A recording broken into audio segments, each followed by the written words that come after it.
This is Ultra Heelz Wrestling Podcast, live on another Friday evening from Bravery Studios, Clifton, New Jersey. Bravery up. Bravery up. Bravery up. I am Darth Messiah, the Dark Side Savior, always and forever on his worst behavior.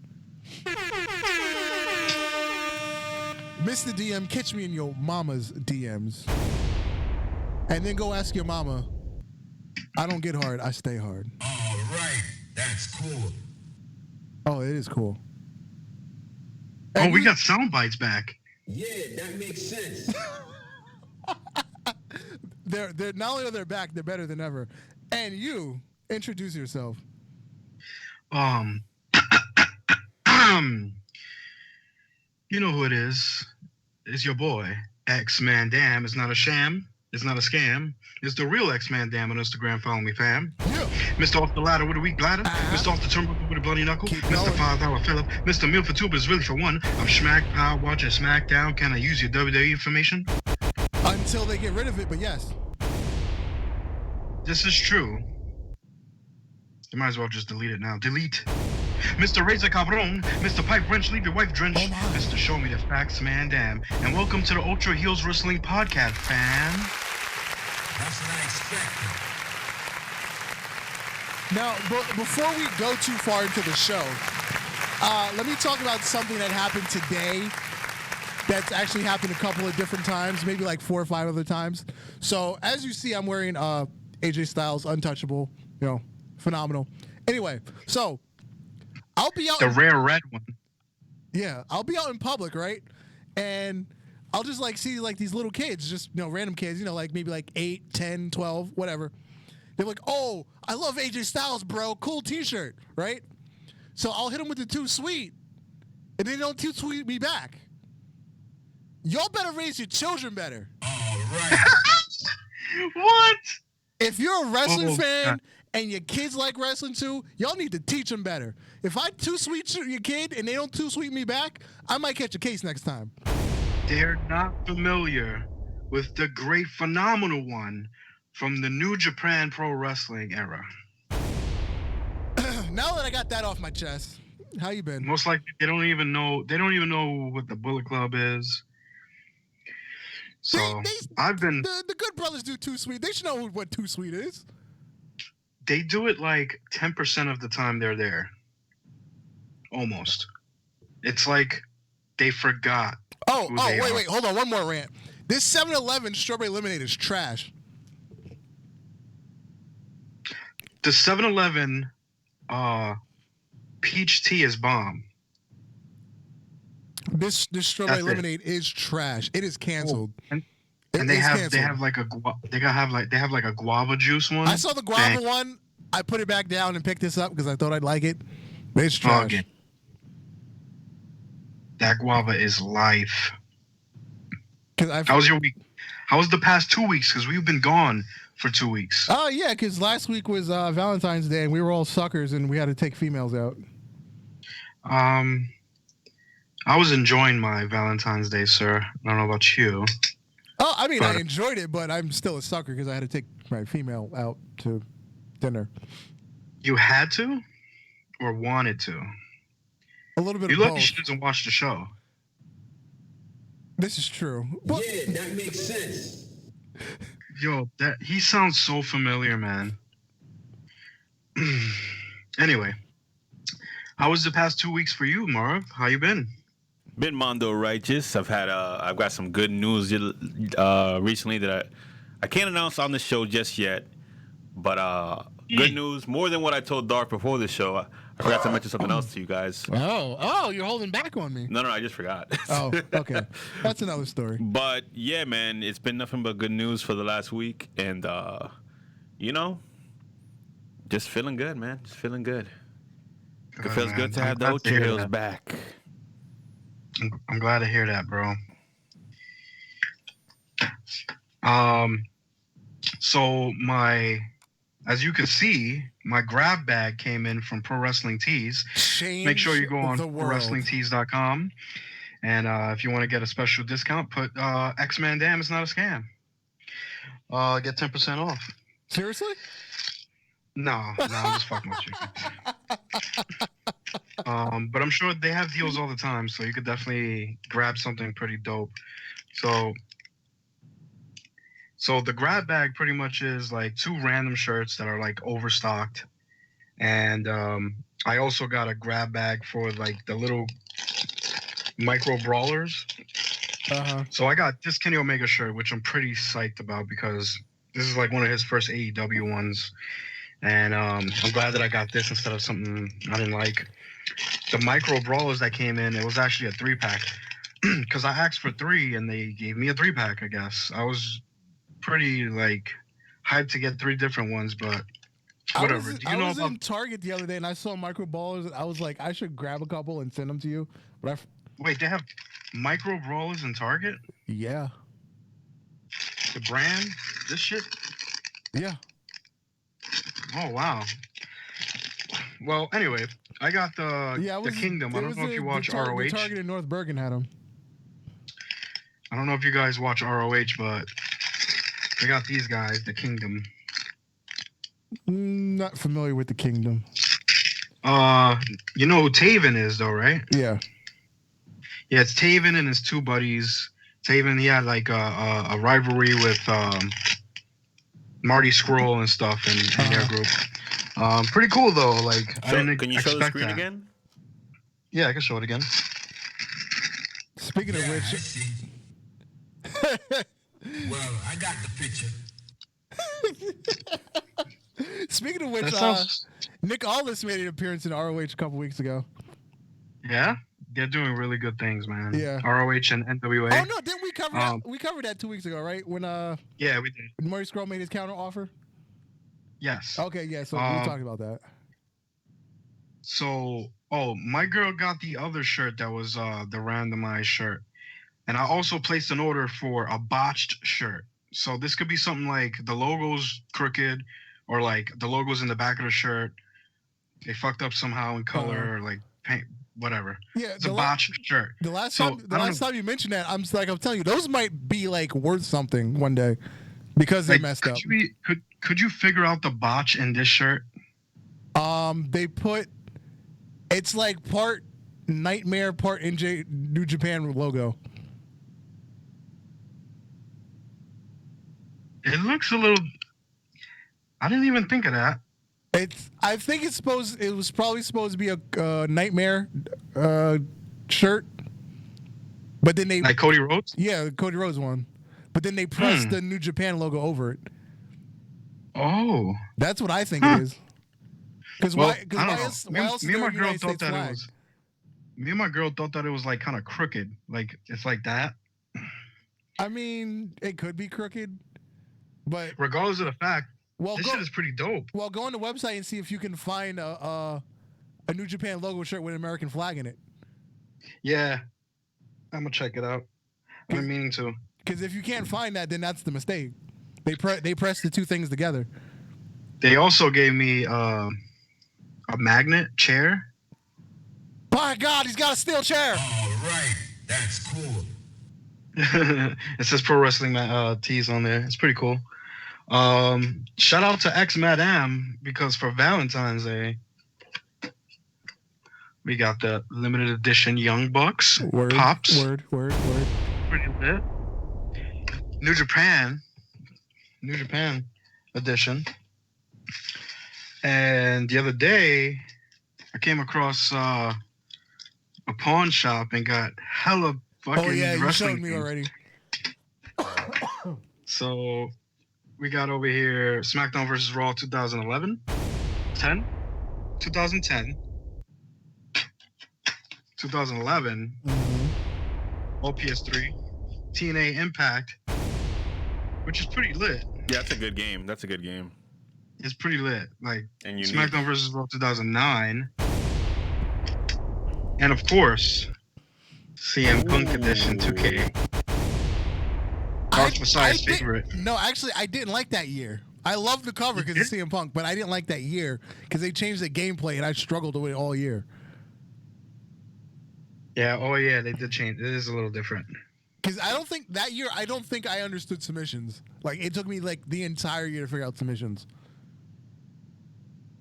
Is that the one where you gotta like move the analog stick around? No, it wasn't the circle chase. It was actually like it was almost like a combo thing for like submissions. Well, there goes all the shit that I got for the past 2 weeks, wrestling related. All right.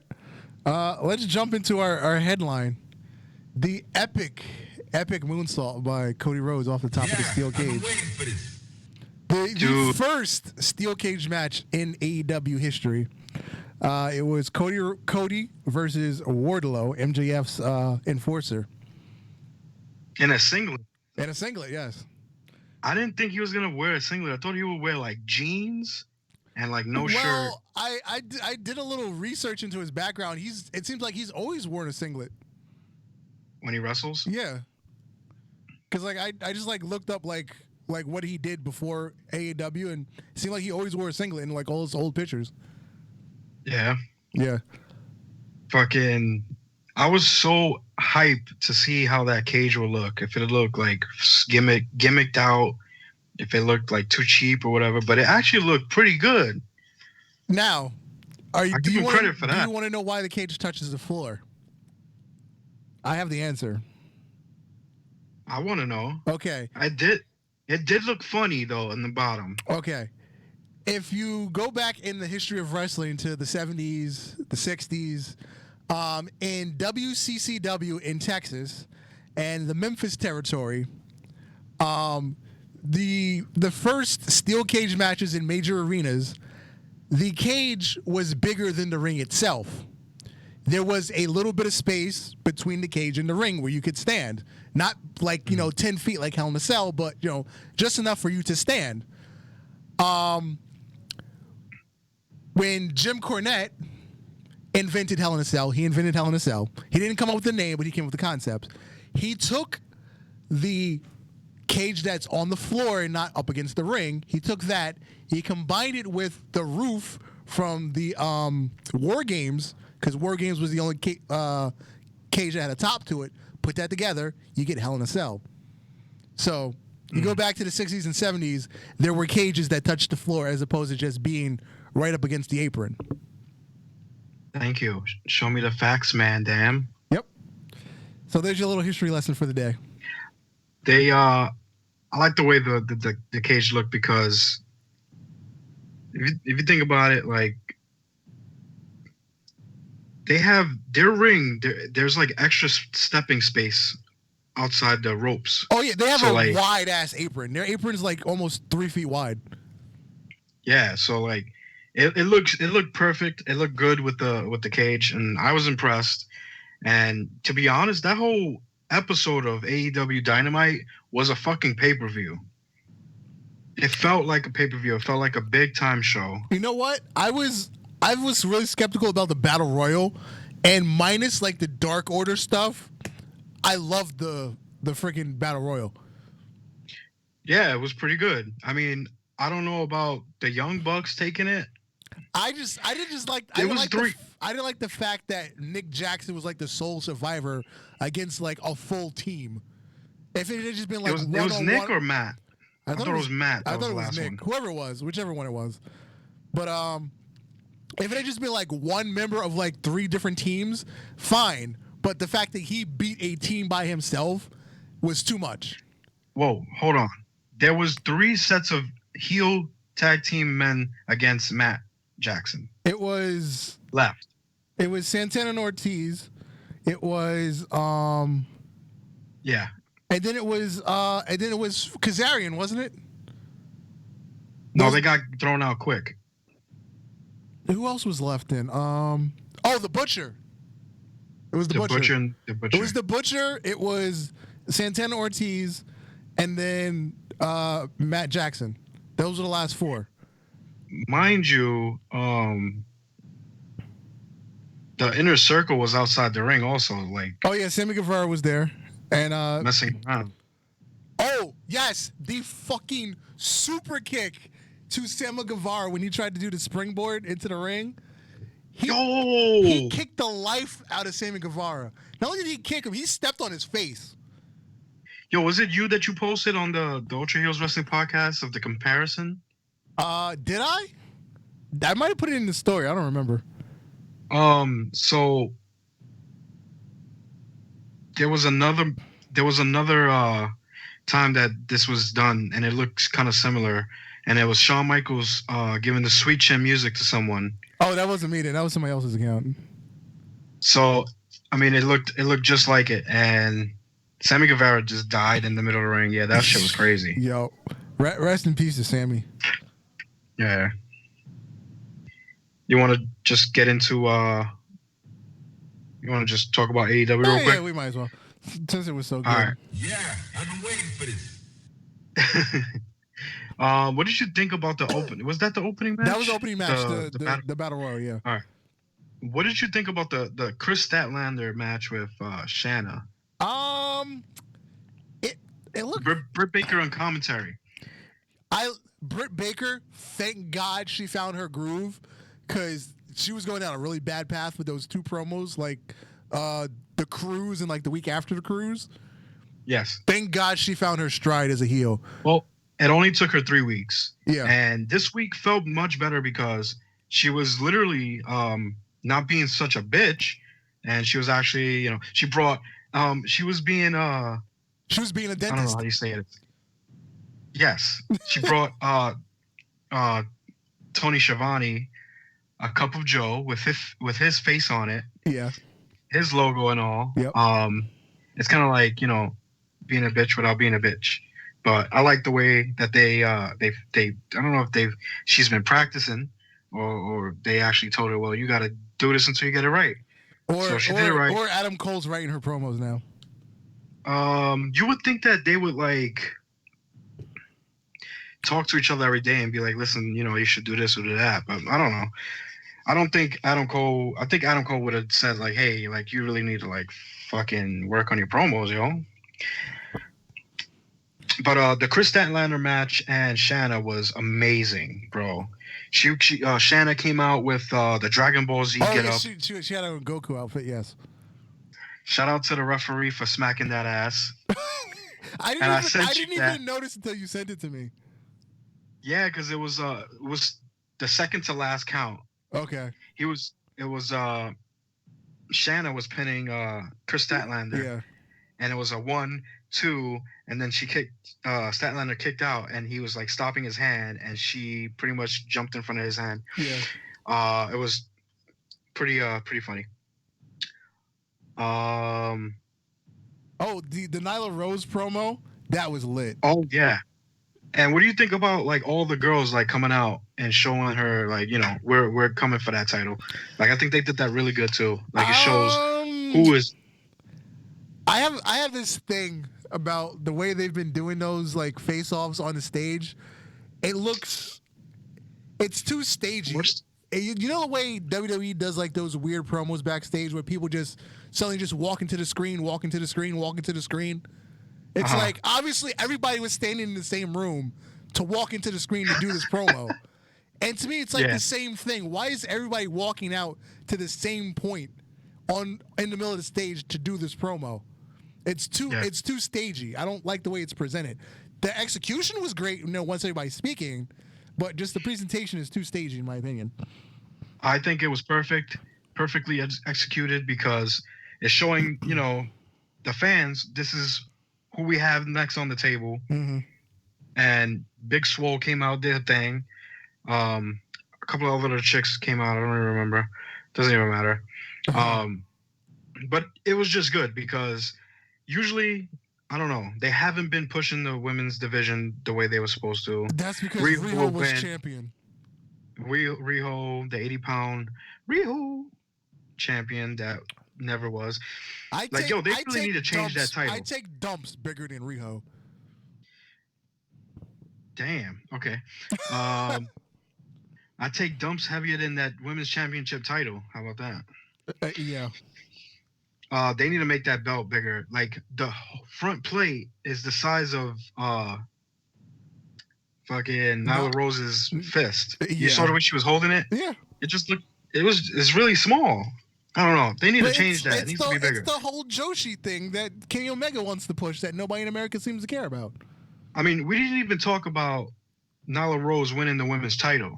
Oh yeah, because that was last week on. So Valentine's congratulations to the transgender woman.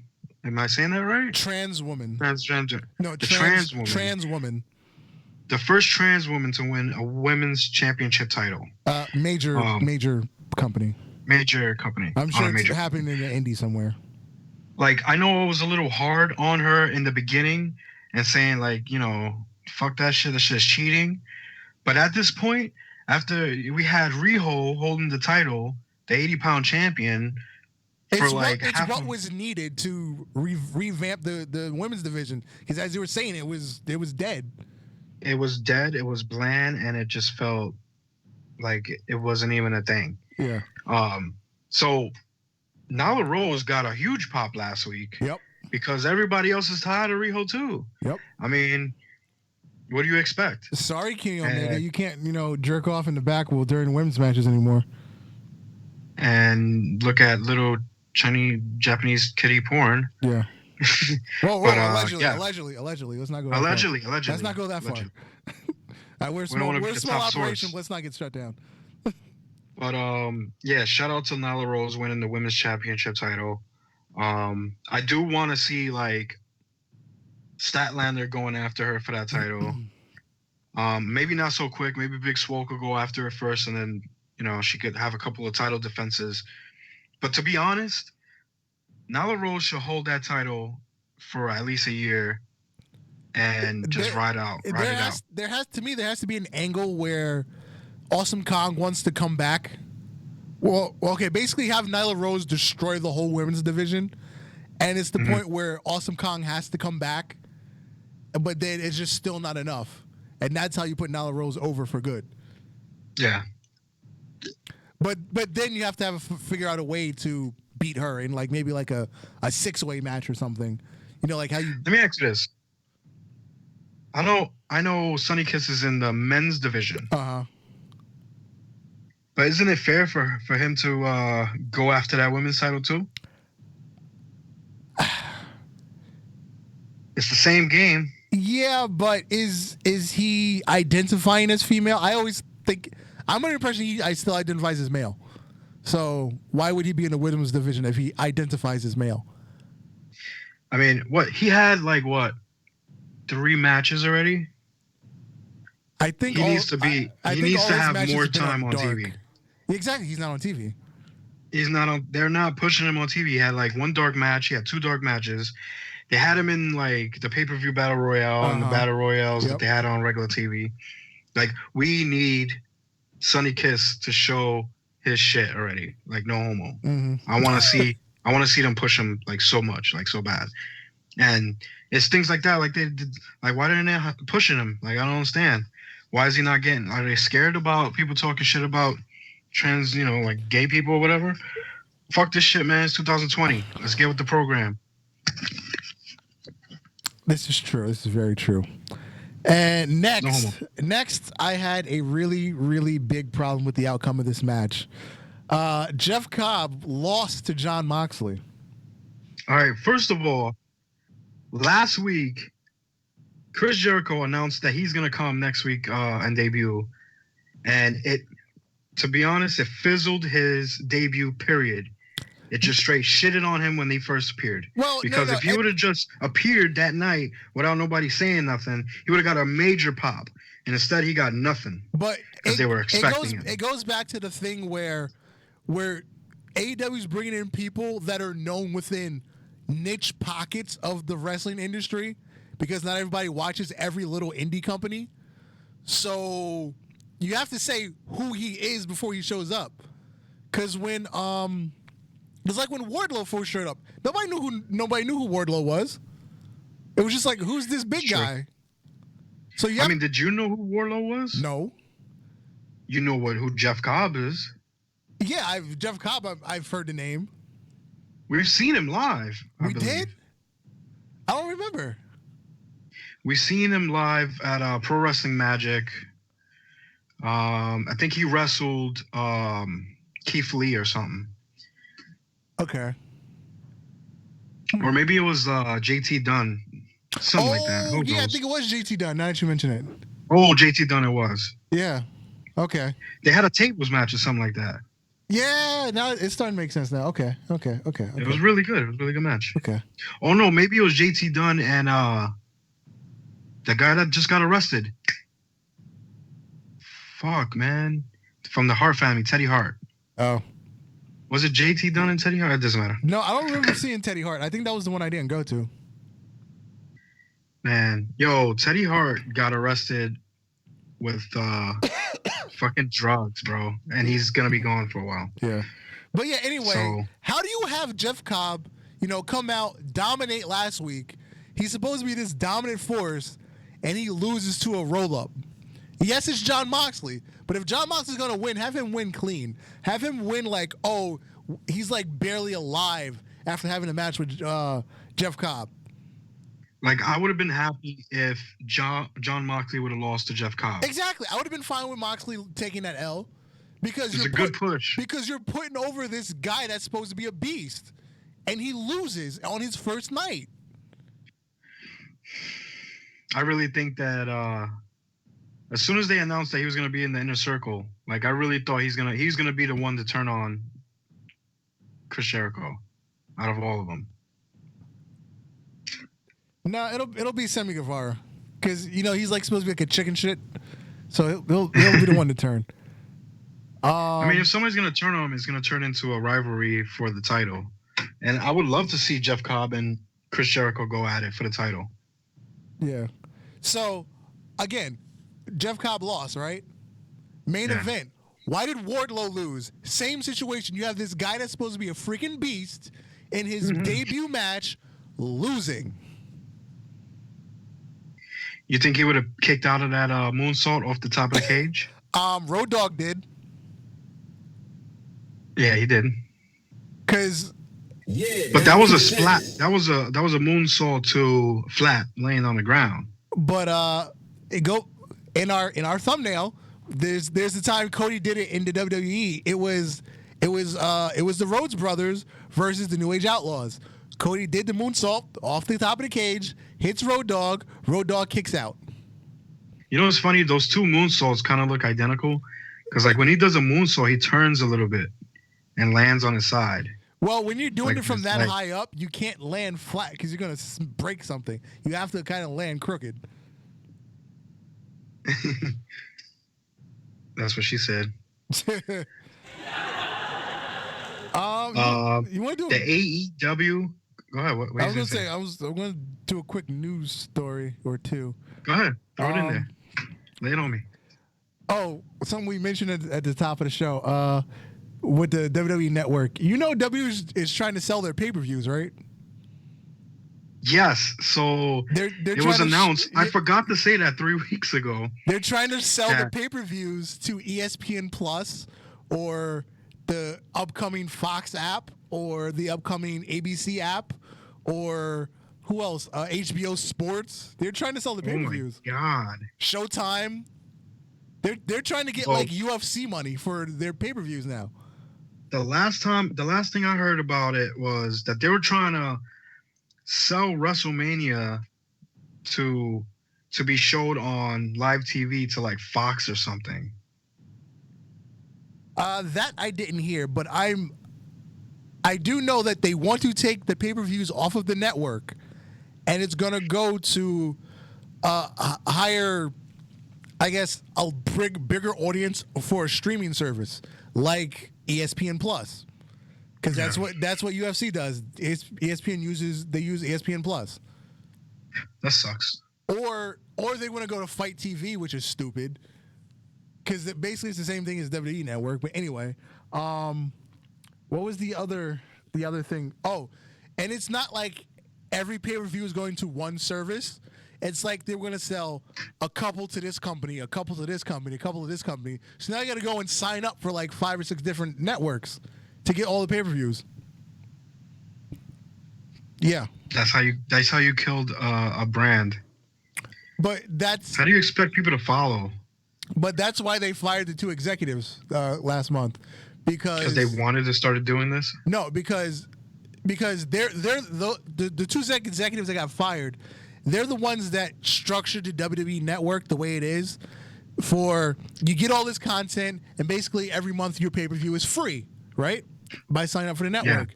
Yeah. And obviously that killed traditional cable pay-per-views, because who's paying $40 to watch it on TV when you just sign up for $10? Right. So then, but the two people that got fired, they had the long-term plan of, then we're going to introduce the tiered system in the network. Only the top tier gets the pay-per-views for free. Anybody on the lower tier, you have to pay an additional charge if you want to watch the pay-per-view that month, which they haven't gotten to yet. Mm-hmm. So there was another rumor going around that those two were butting heads with Vince, because Vince keeps throwing money at people that they're not using just because he thinks that they're going to go to another brand and they're going to make money over there. But in reality, he's just fucking senile. Mm-hmm. And he was telling them, well, I don't want them to go over there. You know what I'm saying? Like, it just doesn't make sense. Yeah, basically it got to the point where Vince wants to do what Vince wants to do, and he didn't want to answer to anybody else anymore. Even though Vince is dead wrong. And he's been dead wrong for several years now. Yeah, dead wrong. We got DX the grrr in the chat. He says the network stay crashing, bro. Yeah, that too. But anyway, so yeah, it's at a point where Vince is out of touch on the business side and the wrestling side. His business moves make no sense. Well, actually, you know what? I take that back. It does make sense. Because if he can get anything close to UFC money as far as selling the pay-per-views for streaming on another service, that's way more money than the network makes.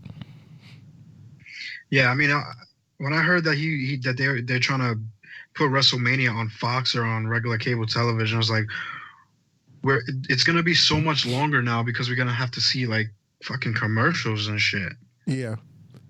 And speaking of more money, you know, NXT is finally willing to negotiate pay raises for the top stars that are on weekly television.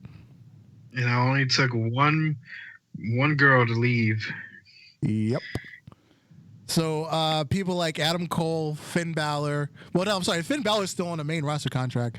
So Adam Cole, Keith Lee, Tommaso, Johnny Gargano, they're going to be getting small pay raises within the next few months. Shit. Yep. I mean, they need to start they need to get out that building, man. They need to have like a bigger, lighter. Yeah, they do. Space. But at the same time, I'm scared that NXT will lose its like essence, because that building is NXT. You know what I mean? Yeah.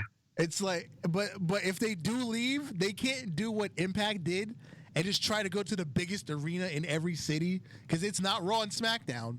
You need to stay in like college arenas that only hold like 6,000 people. You don't need to go to the 15,000 seat arena. Like what NWA is doing right now. They're putting their pay-per-view, that's the Crockett Cup, in like a college gym. Yeah. 4,000 or 5,000. That's all they need. Keep it intimate. Which makes me think that fucking Marty Scurll's gonna lose. Yeah. There's enough people in there to pay for their tickets. Yep. WrestleMania 37 has been announced. It's going to be in Hollywood, California. Oh yeah, we're going big time. Actually, baby. I'm sorry. It's going to be in Inglewood, California, not in Hollywood, but they're calling it Hollywood. They're having the show in this brand new stadium that they're making right now. It's already behind schedule, because there's a good chance that the Chargers and the Rams will still have to play in the college football stadium that they're playing in now, because it won't be ready for this NFL season coming up. Mm-hmm.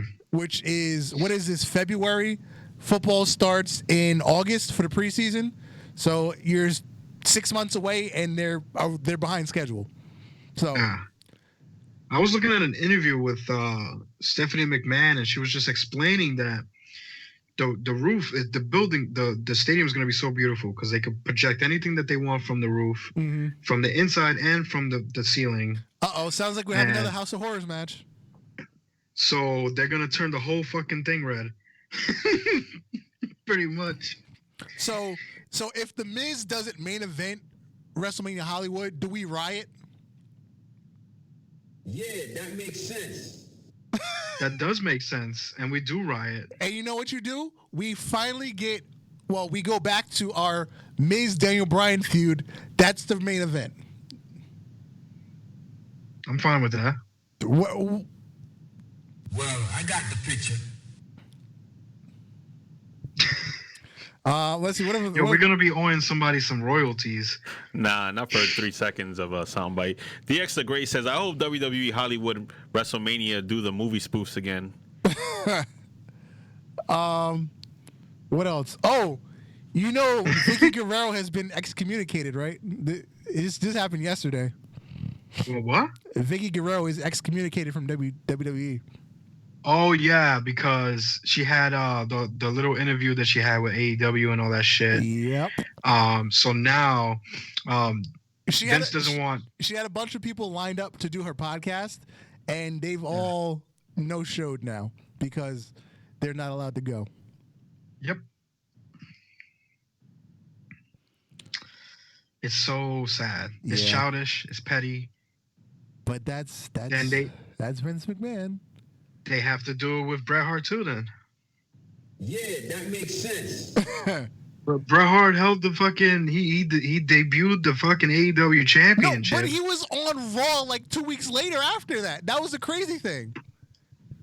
That's fucked up, man. Just because now you're gonna shit on Vicky Guerrero's money? Well, she's not even signed at WWE anymore. Every time she shows up, it's like it's a one-day appearance. That's it. So she could scream. Yeah, she doesn't have a Legends contract like everybody else. I think she runs like a nursing home or something. I forgot what she does outside of wrestling. What? Yeah, that's crazy. She does something in the healthcare field that she runs some kind of company. But anyway, TakeOver Portland. That was. I was kind of scared because the card was longer than the typical TakeOver, but there were no duds. There was no duds at all. Keith Lee and Dominik Dijakovic for, I don't know what is this, 10th, 11th time they've had a match. They delivered again. They deliver every time, again. Dog. I mean, it was amazing. I couldn't believe they kept going. Yeah. They made the North American Championship match seem like a World Heavyweight Championship match. So shout out to those two guys. Yep. I thought Dakota Kai and Tegan Nox was going to be the letdown, but to me that was the sleeper. I want to call that the best match of the night. Yo, they went wild. Except for the table that didn't break. They pulled a Riho on that one. The table didn't break. I am the table. And at the end, Raquel Gonzalez came out to help Dakota Kai. It was Dakota Kai, right? She helped? I might have it backwards. Yeah, he helped Dakota Kai, yeah. And then Finn Balor and Joey Gargano. That was a wrestling clinic. Yeah? That was a wrestling clinic, man. I can't even... Just they nailed everything they could do. Let's put it that way. It says Finn Balor dropkicked Gargano off the announce table. Oh yeah. And brutalized him with a coup de grace and 1916 for the win. After the match, Balor kneeled over Gargano and continued to threaten him. Yeah. And then hold on, I'm getting mixed up with NXT, but yeah, go ahead. I must have fell asleep after this because I don't remember. The NXT Women's Championship match, Rhea Ripley defeated Bianca Belair. This might have been the lowest point of the night, but it was still an excellent match. 3.9 stars in my book. And we got new NXT tag team champions. The Bruiserweight defeated Matt Riddle and Pete Dunne defeated the Undisputed Era. Kyle O'Reilly and Bobby Fish. Now, I've been against the whole Broserweights tag team because I think it's just really silly. I don't think it's beneficial to either one of them. But I'm against fucking two people putting together as a tag team and winning titles for no reason. It's main roster booking. That's what it is. It's when you don't have anything to do with two mid-card guys, you put them in a tag team, and then you give them the titles and try to make them important again. But now that they've won the tag titles, just book them good. That's all I'm asking at this point. Because it was a great match. Their styles mesh well, even though they're drastically different. But as a team, they mesh well for like all the tag moves that they do. So just keep booking them well. That's all I want at this point. Then we had the NXT Championship match. Adam Cole, baby, defeated Tommaso there's Ciampa. The boom. I missed the boom. Boom. Marv knows. You nailed it.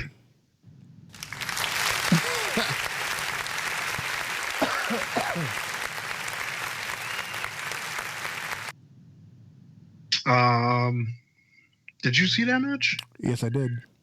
How was it? Ciampa hit an air raid siren off the top rope, I believe. There was a Panama Sunrise on the apron. Oh, I love that. Yeah. Damn, he did it on the apron. Yeah, the apron. Jeez. What else? What else did they nail? There was. I think there was a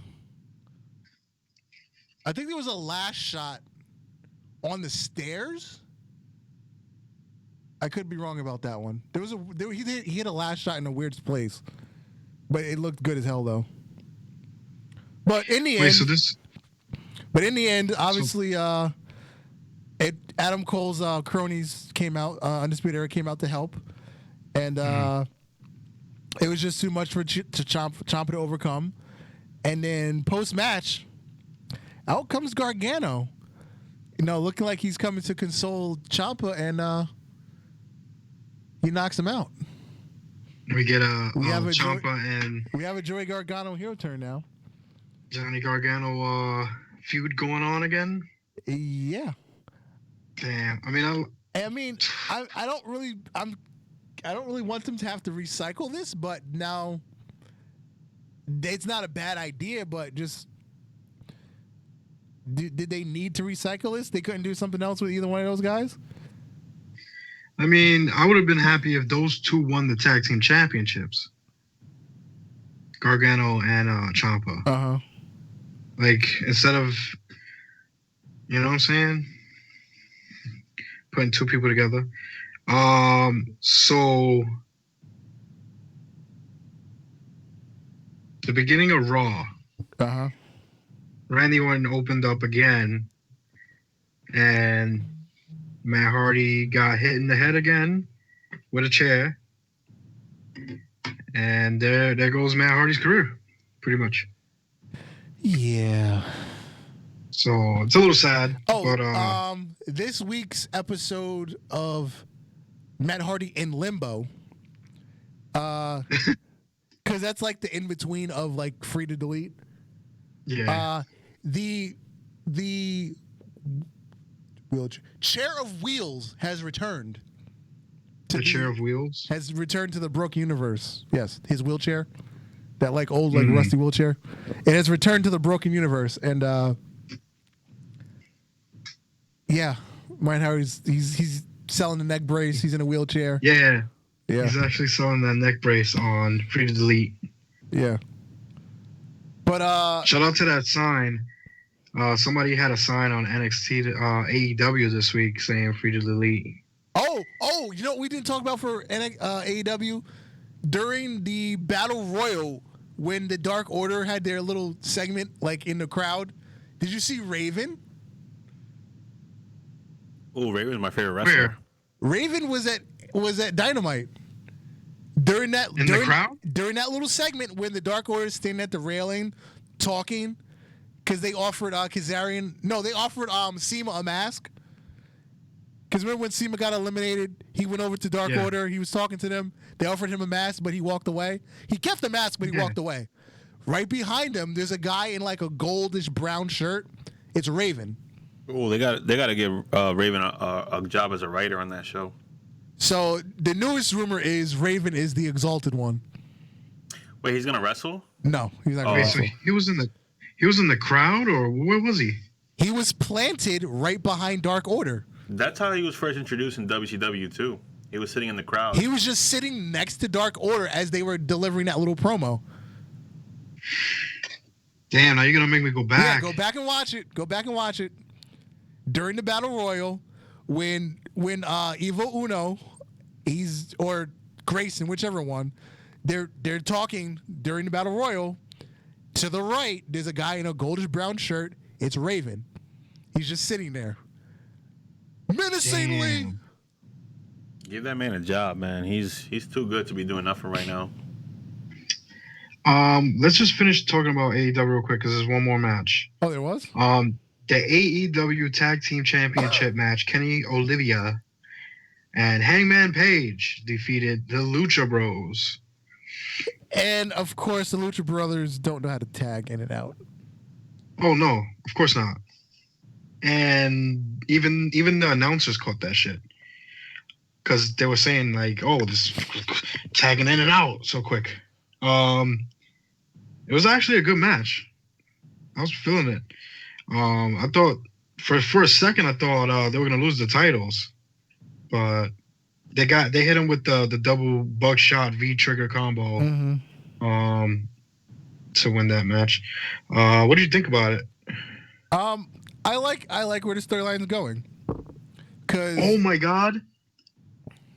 Go ahead. I'm sorry. Because after the match was over, the Young Bucks came back out, and they went to help up Kenny Omega, and then Hangman was like, "No, you're on my side. Why are you hugging them? They're our enemy." And then he just hopped out the ring and drank a beer. He drank multiple beers. Yeah, first he of had all. 3 of them this week. And there was one of the second to last cups that he grabbed. There was like swish left. There was like a little bit left. Yeah. And he was just like, oh. And he found somebody with a fucking full cup, and he just like exchanged it real quick. I thought that was pretty funny. It's like, yo, if he drinks my beer, they better give me a free one after that, because them beers ain't cheap. That's true. Word. Especially the guy that gave his already drunk beer. Yeah. After that segment, they posted a video segment introducing the upcoming AEW action figures. Yeah. So they actually look really good, and they have a lot of good details on the action figures, especially the facial expressions. Uh-huh. And of course, they got the Kenny Omega pointing fingers, because he likes to point like he's shooting someone. So they presented the Young Bucks, Bang. Kenny Omega, Chris Jericho, Cody, and Brandy Rhodes, which is pretty awesome. So I'm definitely going to start collecting those guys. So Chris Jericho with the title. Oh, Chris Jericho with the title. Yes. With the heel face. Yeah. It looked really good. Like, if you could like stand them right next to each other, you think that's actually done in a pose. But yeah, let's continue with a little bit of Raw. What else we have left? Yeah, I've been waiting for this. Charlotte and finally accepted Rhea Ripley's challenge, which we knew was going to happen, but she finally announced it. Oh, Aleister Black and Eric Rowan. That was a surprise. Yeah, I was going to say that. That was a surprise, because you know how they've both been just facing jobbers every week, and now they faced each other, and that was a good ass match. It was a really good. I haven't seen anything that decent since out of Eric Rowan since tagging with Daniel Bryan. I thought it was really funny when Aleister Black was coming to the ring, and he was stepping on the steps to go into the ring, and had to like step over the fuck Eric Rowan is hiding. Oh, allegedly there's supposed to be a spider in a cage. I saw that on, I forgot what whose Instagram page I saw that on, but there's supposed to be a spider. Sounds stupid. Hopefully it's not. So a spider can make you start bleeding instantly from a bite? Yeah. Yeah, that makes sense. You know what? Now it sounds like DX21. I'm sorry. Wrong DX. DX the Great. I'm thinking of another podcast. That's what I expected. It's definitely not sounds DX. it sounds like Dookie. Oh, God. A fusion of Dookie and DX?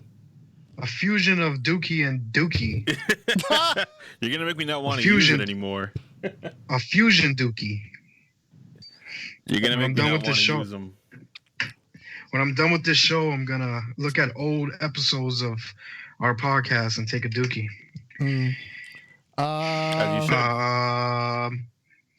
McIntyre jobbed out MVP. I didn't expect MVP to have another match, but okay. Yeah, I thought he was done.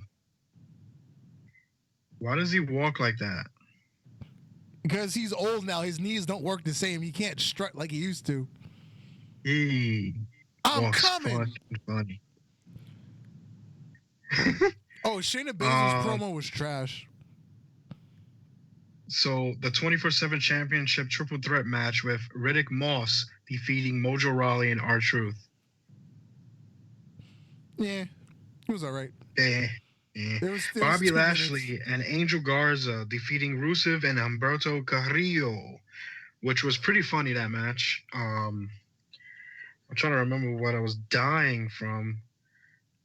But it was a pretty good match. I was entertained there. Kairi Sane defeated Natalya with a snoozer. The Monday Night Messiah, Seth Rollins, came out to the ring. Sir. The false Messiah. I'm sorry? The false Messiah. Me? Oh, yes. The false Messiah. Can you send him the invoice already? He won't answer my DMs or other forms of communication. Yeah, I see. And I'm not into paying a lawyer for this one. You know, I think it's a waste of cause. Is it even worth it? No. Ricochet defeated Carl Anderson. He wanted a match with AJ Styles, but Carl stepped up and said, "I'll take you instead." I like the little interaction. Like, they're giving like the club more like freedom to talk and say what they want. I'm liking that pretty much. But if you really paid attention to that promo, they buried the shit out of Ricochet. They did? They did. They buried the shit out of Ricochet. Kevin Owens and the Viking Raiders defeated Murphy and AOP by disqualification. Mm-hmm. Yeah, Kevin Owens is on the longest losing streak. Like, every week he's losing these tag matches. That's all right. Oh, but at the end, who came out for the save? It was Montez Ford and Dawkins. Oh, yeah. And then Montez Ford and who was it? Ivar hit dual splashes. Damn. Usually around this time, I fall asleep. No, 3 hours of wrestling is long. I made it through Raw. Raw. It was a step back from the last couple weeks, which have been tremendous, but it wasn't horrible, which I can accept. Because it can't be as good as it was for the last, 5 weeks, which have been tremendous. Any pay-per-views coming up soon? We have Super Showdown this coming Thursday, which will be... What time is that? What is it on at 3 o'clock in the afternoon our time? 2 o'clock? Hold on. Let's see. 5 hours, 6 hours. I believe there's a 7-hour time difference, so it might be 1 o'clock here. Oh, I forgot to mention. So the other day, my girl was letting me know that WWE is going to be in Madison Square Garden March 22nd for Road to WrestleMania. Pretty much the WrestleMania live show. The live show that they do before WrestleMania. Uh-huh. So, yeah, I definitely got 2 tickets for that. You could catch your boy at Madison Square Garden March 22nd. That's what I expect. It's supposed to be DX and WWE Live featuring DX. Okay. Not DX the Great. D-Generation X. Damn. D-Generation X! Oh, one thing from SmackDown. My boy Otis got played by Dolph Ziggler. Yo, he did, yo. Because Otis was supposed to have the date with Mandy Rose. He went to the restaurant, and then Dolph Ziggler just showed up out of nowhere. He was sitting there with Mandy, and Otis was heartbroken, so he dipped. That's good for Dolph Ziggler. Like, God damn it, Otis, put on some dressy clothes. The fuck's he doing wearing jeans? That's Mandy Rose. He's blue collar solid. He can wear jeans if he wants to.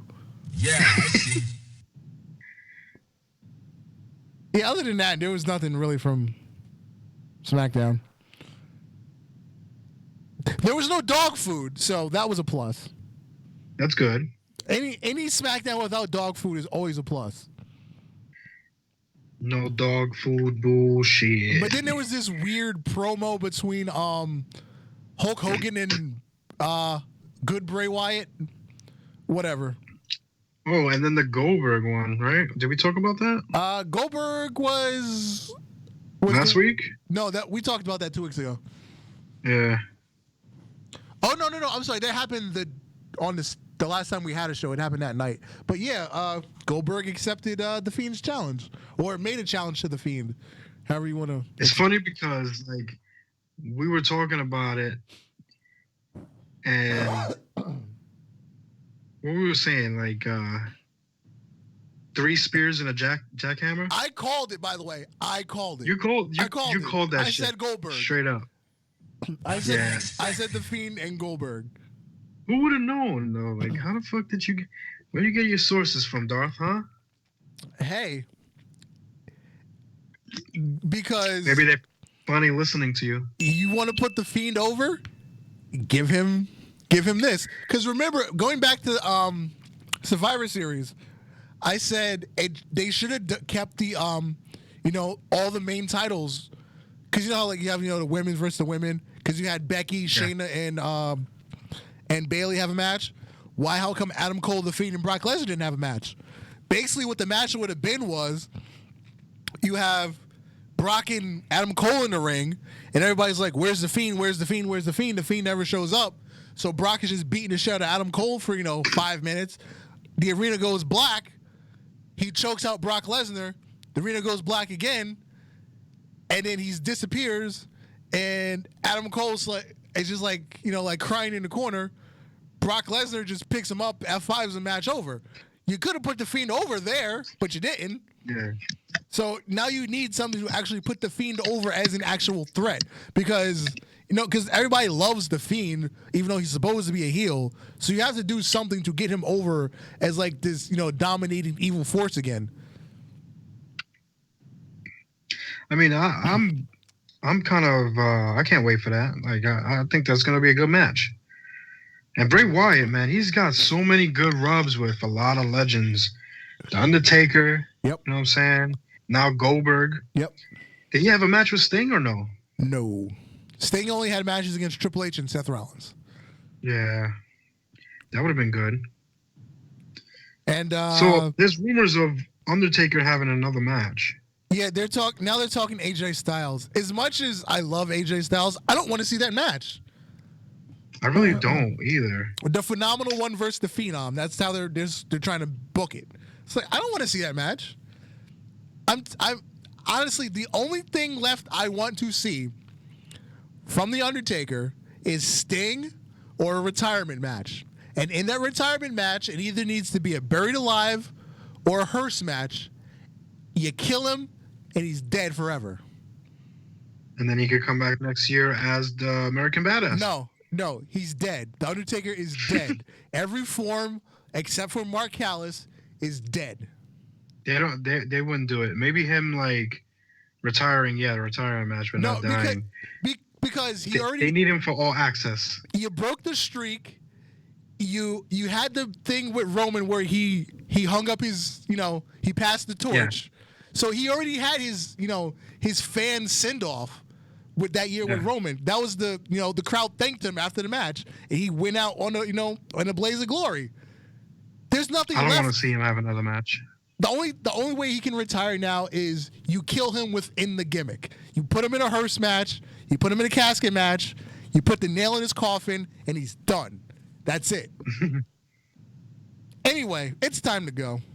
if he was gonna have another match, I want a double retirement match with him and Kane in an Inferno match. Actually, you know what? Here, how about this? Corbin, have Corbin retire the Undertaker. You want to give Corbin more heat? Time. You want to give him more heat? Have him retire Undertaker. Ladies and gentlemen, it's been a wonderful evening. Thank you for joining us with Darth Messiah and me, X-Man Dan. This is the Ultra Hero Wrestling Podcast, and we'll talk to you next week, fam. Teach your kids. Too sweet. Delete.